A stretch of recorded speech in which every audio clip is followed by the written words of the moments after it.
Hey everybody, it's been a while since I sent out a vlog. I've been kind of busy lately.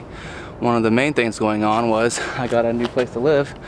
I signed a year-long lease with my aunt, which is a big deal. In other news, I also shot a short film that I wrote and directed, and I'm editing that right now. In other news, I enjoyed a brief trip to San Diego with my sister, where I saw this beautiful wooden 19th century Victorian style hotel right on the beach. It was very scenic and it was just very nice.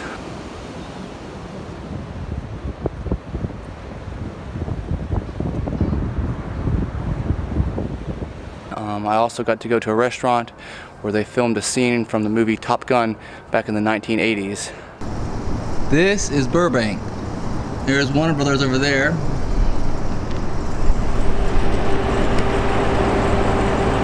Universal Studios over there. And here I am. And this is where I have my part-time job. This tower here, filming in a parking lot, my favorite place to film stuff.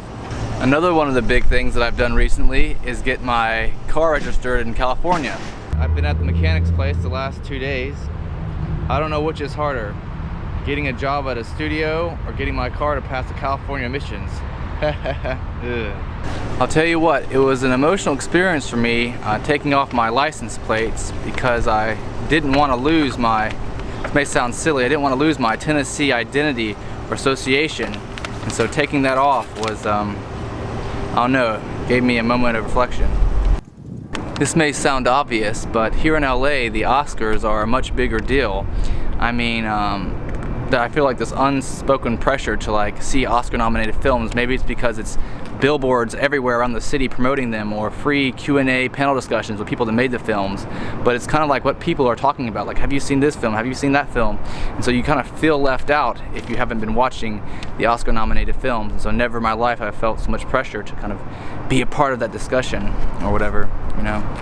Oftentimes here in LA, I'll see like all kinds of junk furniture on the side of the streets, like desks and bureaus and mattresses and TVs and just all kinds of random furniture junk that's unwanted is on the sides of the streets, and I think the city's supposed to pick it up or someone can come and get it. In fact, I got a chair that way, to be honest. It just looks really junky, and even at one point I saw a pastor's pulpit just sitting on the sidewalk. I don't know if a church was trying to get rid of it or I don't know, but I've never seen that before. One event that I went to recently that I really enjoyed was the American Society of Cinematographers had an open house where basically anybody could come and meet famous DPs or directors of photography. And these are people who have shot you know, professional Hollywood movies, and it was just a crowded place with just a lot of people coming in and a lot of conversations. And the highlight for me was I actually got to meet Roger Deakins and talk to him, and he's a very prominent guy and very humble, and it was great meeting him, and he's probably shot several films that you've seen in theaters or at home. I finally found a church that I'd like to be a part of out here. This one is very welcoming and it's just passionate about changing the world.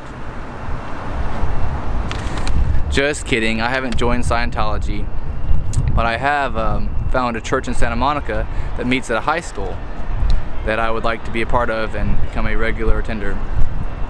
Before I wrap up this vlog episode, I'd like to mention Kobe Bryant. I've never been a Lakers fan, but I do want to acknowledge his greatness and his impact he's made on the city, and how LA is still grieving the loss of Kobe Bryant, his daughter Gigi, and their friends who were killed in the tragic helicopter crash. I'd like to end this vlog on a quote from Kobe on leadership. He says, "If you're going to be a leader, you're not going to please everybody. You gotta hold people accountable, even if you have that moment of being uncomfortable." See you next time.